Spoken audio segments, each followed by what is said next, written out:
and welcome to the Business of Being a Virtual Assistant. I'm your host, Tiffany Parson, and this is episode number 110. Thank you so much for listening or watching. If this is your very first time, you just stumbled upon the podcast or this video, maybe you were searching virtual assistant, getting started as a virtual assistant, I'm so glad that you found this podcast. Keep listening. This is going to help you out tremendously. At least I hope so. I think so. Anyway, let's see. We're going to talk about being honest with yourself about your virtual assistant business. So my theme for this week has just been coming clean. I wrote a podcast under my personal blog about coming clean. I also posted on my Facebook page. I'll tag the blog post in the show notes so you can, check out what that is. But that is still ringing in my head, so I thought I'd continue with that in today's podcast. So if this is your first time listening, we're going to talk about being honest in becoming a virtual assistant or in your current virtual assistant business, wherever you are.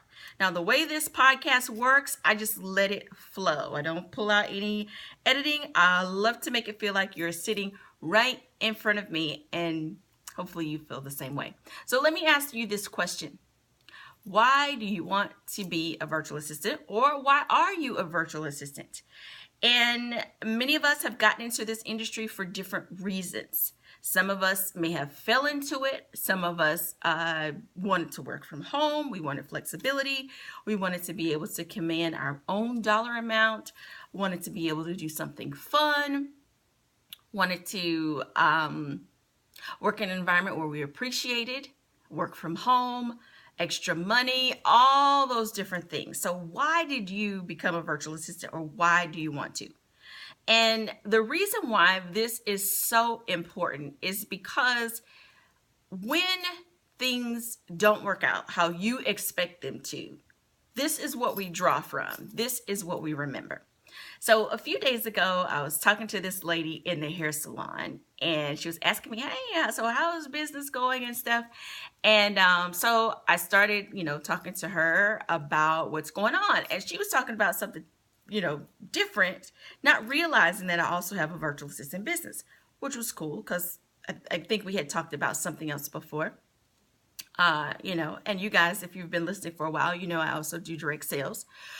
So anyway, I was sharing with her about being a virtual assistant and how long I've, been working from home. It's been over 9 years now. And she was very intrigued. And she was like, wow, a lot of people just wouldn't do that. They wouldn't leave corporate America and the security of their job and things like that. Well, it's always funny when people tell me that, because I think there's no way I would go back. And it's still fresh on my mind what it was like. And I told her, I said, I started in 2008 doing this, and it's been rolling ever since. And, every business has its highs and lows. So when there's a low, when you really, really want to be a virtual assistant, you really want to serve, you really want to provide to clients, you want to be able to make money, have that flexibility, be anywhere in the world and work. You don't need anybody to push you along. You don't need anybody to convince you, hey girl, you need to get you some more clients. You don't need anyone to help you do that, because you know why you're here. And so when she was talking about how, courageous it was and stuff, and you don't think about the courage of it, but I guess it does take courage to be different from the norm and what most people do. Most people, go find a job, and it's, with the whole healthcare situation, there's a scare about that. Some people are holding on to their job because of healthcare. Had a whole other conversation with some ladies at the gym about healthcare and how expensive it is and stuff. It all started because I was telling her, that I work from home and what I do. And she was like, oh, you're a nerd, you're a techie. And I just embraced it. Yes, that's me. I love it. But then the whole thing with healthcare. Well, Do not let that keep you from your dream of owning your own business from home. And if it is being a full-time virtual assistant, having your own virtual assistant business, wonderful. If it's something else, maybe you're just being a virtual assistant part-time to get you to something else, and that's fine too. But don't let something like healthcare or what other people say get in the way of you fulfilling your dream. That's why, you always hear, what is your why? What is your why? Because that's what we draw from. And I want you to be really honest with yourself. Hopefully it's not because someone else thought it would be a good idea for you, or because you heard somebody say they make 6 figures as a VA and so you want to do it too. Hopefully it's because of something deep down inside of you that has you really excited about being a virtual assistant, because then you will stick and stay and things switch up. You provide different services at different times, working with different types of people. I love it because you're not stuck in a rut. When you feel like that, you can totally switch things up and switch gears and do something else within your VA business. And you could also subcontract and you become like a project manager and have VAs that actually do the work and you interact with the client and oversee the project. Now I'm going to look this away because I've got notes and I want to make sure, I also want to make sure my audio is recording, but I need to peek at another question.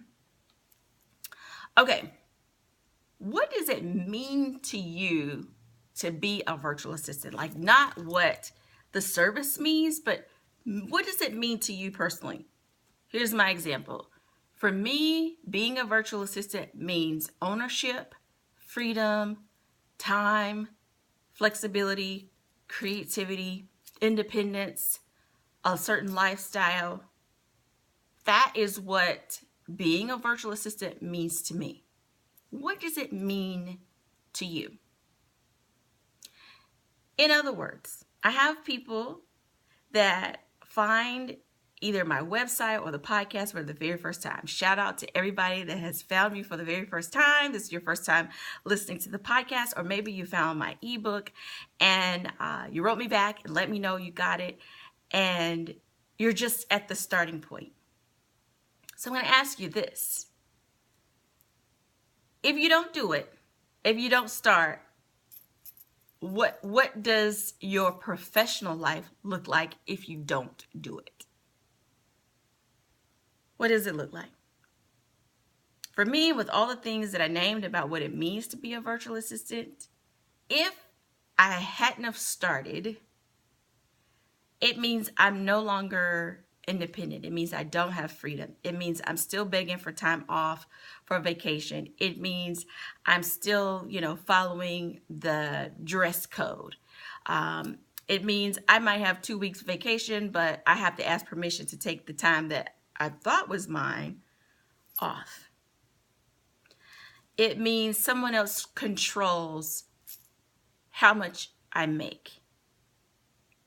Not they control how much I'm worth or how, valuable I am. I know how valuable I am. I know how much I'm worth, but your job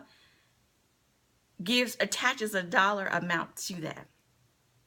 And so if you don't start your virtual assistant business, or for me, if I didn't start my virtual assistant business, it means someone's still putting that dollar amount on me. I can't, go in there and be like, oh, I'm gonna, my rate has changed. It's now this. No, they tell you. And when I was working in corporate, it was an annual raise and an annual bonus, maybe. Maybe, depending on how well the company did and how well you did and whether your manager liked you or blah, blah, blah, blah, blah, right? Especially if you're still in corporate, you know how it works. So if you don't start,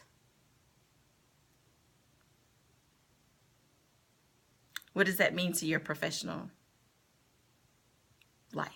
What does that mean for your professional life? That should be more important than being afraid to write a proposal, or let people know that you are a virtual assistant, or let people know that you provide a certain service, even if it's just verbally. letting them know, putting it out there. And you know my favorite site to go to where people are already looking for you, Upwork.com.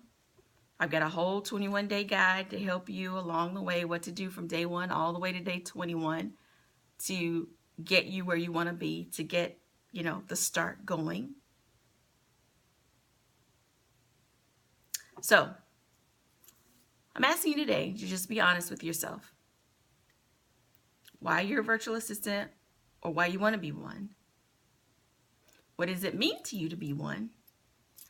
And if you don't do it, if you don't start, or if you give it up, if you give up, maybe you've tried and you're at the point where, you know what, Tiffany, I tried, it's not working, I give up. Well, what does that mean if you do that? It's amazing how many business owners are asking, where do you find a virtual assistant? How do you find one? How do you find a good one? Do you know one? This and that. They're looking for us.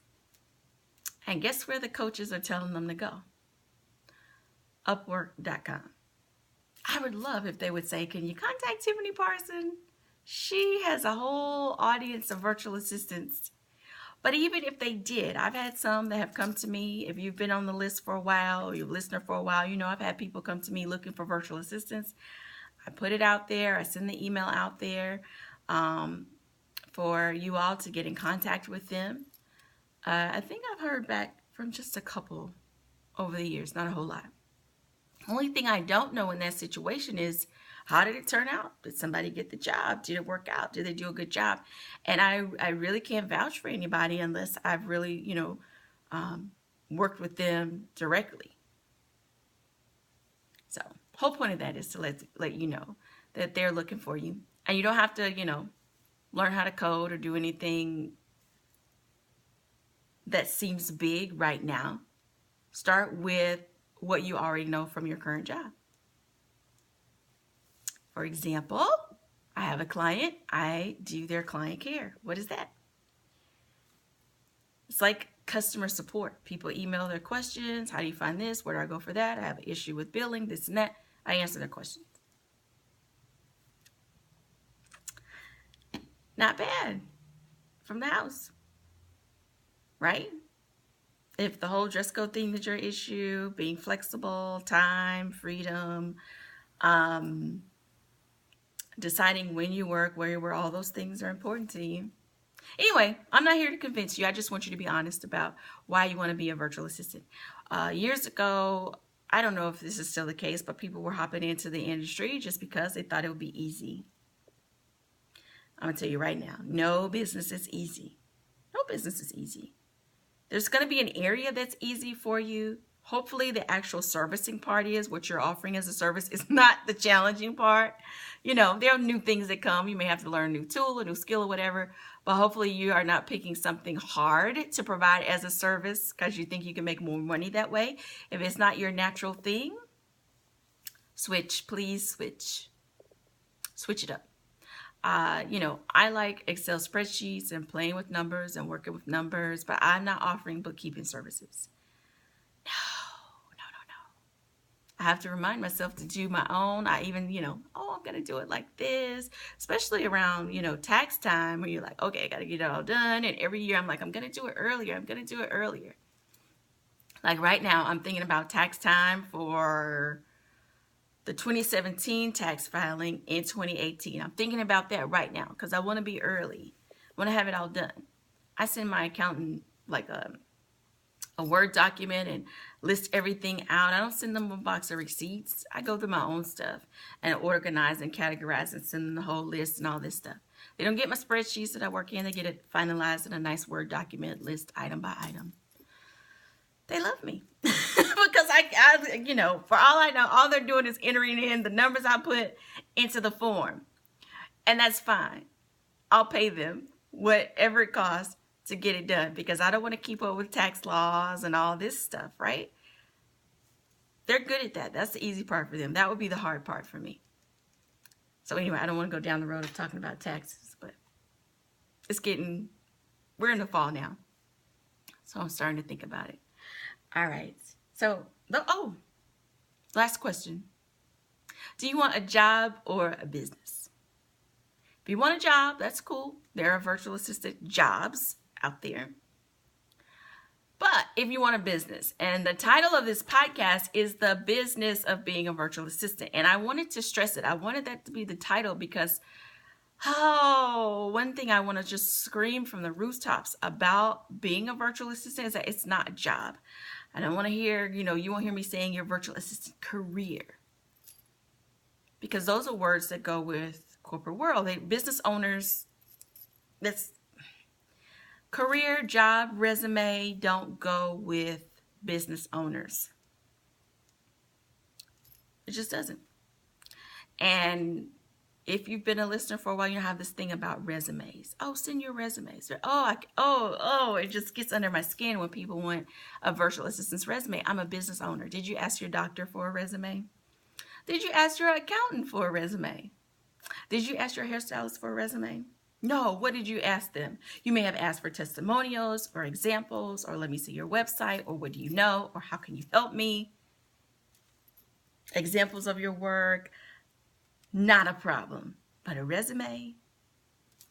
I mean, what would that look like? Do I list out all of my clients I've ever worked with? Or, is it just, one main line? Virtual hire hand, 2008 to current, and all of my services? What does a virtual assistant resume look like? That just wouldn't work. Anyway, that's my personal opinion. You don't have to think that. You may have other ideas or other thoughts, but that is my personal opinion about it. When people say virtual assistant resume, I cringe. And maybe they don't know. And I've talked to a few people that have asked about a resume, and they didn't know. But as a business owner, you help them know. Now, I don't know if today was like a rant or this whole thing about being honest, coming clean. I don't know. Anyway, feeling really, really good today. And I hope you are too. I'm going to link up the blog post that I mentioned. I'm going to link that up. And if you're not following me on social media, I'd love to hear from you. Come over, hang out. I'm on Facebook every single day. I'm going to tell you this secret about Facebook. I am there every day because I have to be for my client work. So I have to be on Facebook. So, when you comment on my page, I see it because I'm there on Facebook. I'm managing groups. And so I see Facebook all day, every day. So anyway, I want to hear from you. Let me know how things are going. And again, shout out to my first time listeners. Shout out to my regular listeners. You guys are awesome. And the reason why I show up episode after episode is because you let me know that you're listening. And so I know if I'm helping at least one person get started in their virtual assistant business, if I'm giving encouragement to one virtual assistant business owner, if I'm doing that every single week, then I know I am accomplishing the goal of this podcast. So don't let your fears get in the way. Jump out there. Let's just make it happen for you. Get your freedom, get your financial situation under control. If this is extra money or full-time money, whatever the case may be, it's your world. You make it happen the way you want it to. Thanks again for listening. You have a great day.